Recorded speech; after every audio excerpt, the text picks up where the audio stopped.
Hello and welcome to Nocab Game Design. In this episode, I'm taking a look at the first combat operation of Chapter 8. That's right, the first combat operation. Chapter 8 features 2 levels. You can find the analysis of the second one at the link in the description or in the top right corner now. But right now, Welkin and Alicia have been separated from Squad 7 and need to sneak their way through enemy search patrols. This is what I consider to be a bonus encounter. It's very different compared to the typical combat operations this game features. In this video, I'm going to point out some of the differences I see and talk about how to design good bonus content and what impact it has on the gameplay experience. And, if there's time at the end, I'm going to talk a little bit about games as art. Why do people make games and why do people play them? But before the academics, the cold, hard analysis.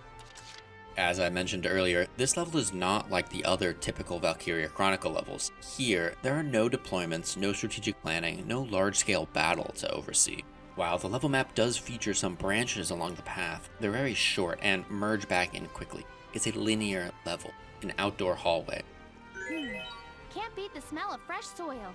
Not a lot of opportunities for strategic positioning. Winding and dark, but linear.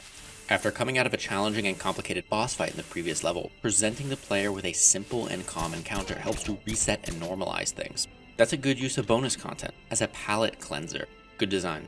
Additionally, placing a calm level next to an exciting level makes each other feel more extreme. Having some falling action sequences after a big climax is a good idea. A game can't be 100% exciting all the time, or else the player will just get exhausted. Downtime is important. And the developers pulled all the stops to make this level feel calm. The nighttime forest atmosphere, the crickets in the background, the ambiance generally builds a sense of serenity. This level also doesn't have any music. Just background sounds. This does two things. It reminds the player that this is a stealth mission, and it helps keep the mood calm and relaxed. No trumpets urging the player on, no dramatic drums building a sense of urgency. Just a quiet walk in the woods. The mission profile and level architecture also help reinforce this calm. There's no one chasing you, there's no reinforcements, no tank bearing down. The linear level architecture makes it easy for a player to come up with and execute on a plan. Just go forward. No tricks, no complex strategy, just follow the path. There are only 4 enemy units in the entire map, and 3 of them don't pose much of a threat. I'll talk about the one shock trooper in a minute. The player also only has 2 units to manage. This dramatic reduction in complexity is sudden, but it's not a bad thing. This is clearly a bonus level, something different from the other levels. But what is a bonus level?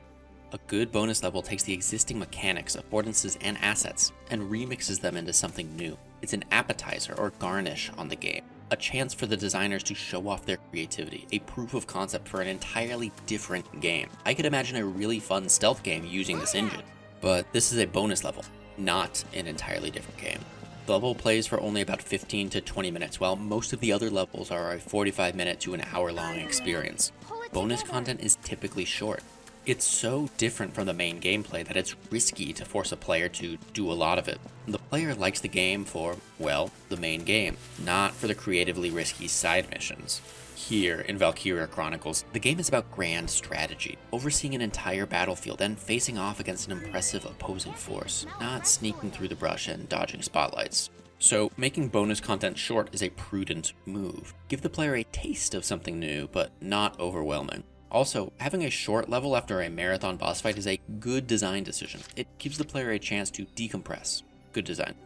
This game does feature more bonus content, challenge encounters, or optional side missions related to characters' backstories. Would you be interested in learning more about it?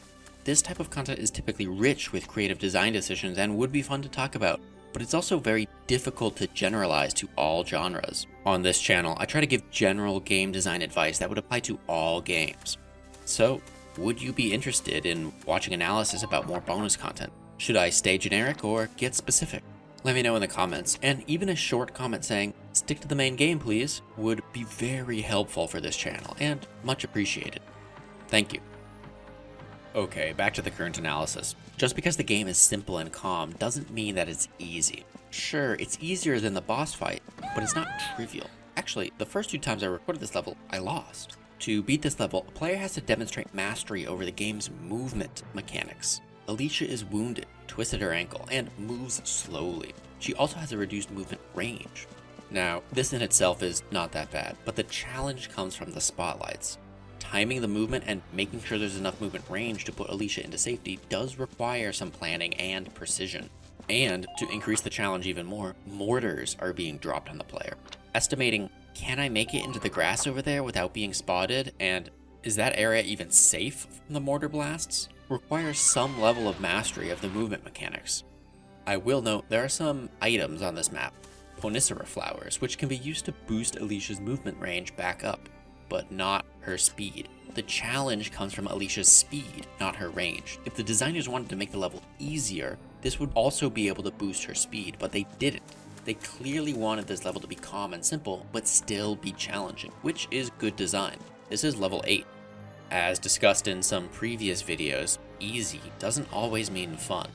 The other big challenge in this level comes from Ty the Immortal, the enemy shock trooper ace. This is the guy that killed me on my first 2 attempts. He's an ace, an elite unit, so he's got high evasion, high damage, and because he's got the Immortal moniker, he's also got high defenses. Welkin can easily run past him into cover and onto the finish line, but Alicia moves slowly. Again, her speed is what constitutes the challenge here. This is a bit of a puzzle. The player can either go in guns blazing, which ended poorly for me, or they can use Welkin to run around the camp and distract the enemies and get them to face the other way.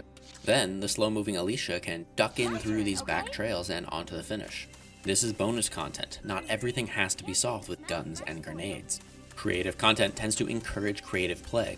Good bonus content acts to enhance the main game. Sometimes it can emphasize and train an underused mechanic. This level subtly reminds the player that going in guns blazing isn't always the best idea, and that precise positioning of your units is sometimes the difference between being caught in the open and staying in cover. Bonus content can also be used as a foil to the other levels, a palate cleanser after an emotionally charged and intense encounter, something different to reset the pace. And from the development side, designing creative levels like this helps to promote good ideas for the main levels too. It's not always just about the play experience. Thinking about the development process is important too, although it's harder for me to talk about and analyze such things here. So why include bonus content in your game? Well, the developers of Valkyria Chronicles use it to refresh the player. It's a calm level after a stressful boss fight. It requires different skills, mastery of movement instead of strategic planning, and it's short. It's fun to get a quick win in on a unique level. At the start of the episode, I said I would talk about games as art, why people play games, and why people make games. Now, I can't answer those questions in full, but I can give my opinion and hopefully advance the conversation a little. At this point in the video, the cold, hard analysis is over, and the philosophy begins. Valkyria Chronicles is a story-based game. There is a developer-authored story that is being told to the player who, for the most part, is along for the ride. It's a story about World War II. Yes, it's fantasy, but it's still a game about killing. War is part of our history. We can't just ignore it. In fact, some of the best stories in human history are about war, and almost every story includes conflict in one form or another. I've talked about 3 games on this channel so far. One is about killing aliens, one involves destroying anthropomorphized computer virus things, and this game is about killing other humans. Games are a unique storytelling medium because, unlike books or films, the player is actively involved with the events. There are some people who play games to escape reality, to avoid war and politics and real-life conflict, to get away from real life and be submerged in the virtual world, to escape. That's valid, that's understandable, it's an acceptable reason to play games, to go somewhere, to escape. But it's not the only reason to play games, nor is it the only reason to make games. Some games are story-based, some games are art, and art is political, a commentary on reality. Games don't exist in a vacuum, and sometimes they reflect real life. Reality involves conflict, and likewise games involve conflict. Valkyria Chronicles is a game about war. War is not easy. Games like this sometimes trivialize war, make war fun, make killing fun, and reward the player with experience and currency. But the developers here recognize this and remind the player it's not just faceless goons you're killing when you destroy an enemy shock trooper. Every single member of Squad 7 is named, has a unique model, personality, and voice lines. They aren't just pawns, they're people. In this cutscene, Welkin and Alicia attempt to save an enemy unit named Fritz. They're unsuccessful. War is hard, and World War II was one of the hardest. There are more scenes and levels coming up that will explore the horrors and tragedies further. I won't dwell on them, nor will I glorify them. However, part of the reason why this game is a masterpiece is because of its story, and part of the reason why this story is amazing is because it reflects reality. I'm not one to say if this story is good or bad, or if you would enjoy it, but an important question every game designer should ask themselves is, what kind of story do you want to tell? What kind of experience do you want to give your players? What are you teaching the players of your game to do? Most games have conflict. That's okay, real life has conflict too. Some games have killing. It's important to remember that asking your players to kill is not something that should be taken lightly. Here, the developers remind the player that these are people too. The world is a crazy place right now, and sometimes people need to escape from reality and want to feel powerful in their own virtual world.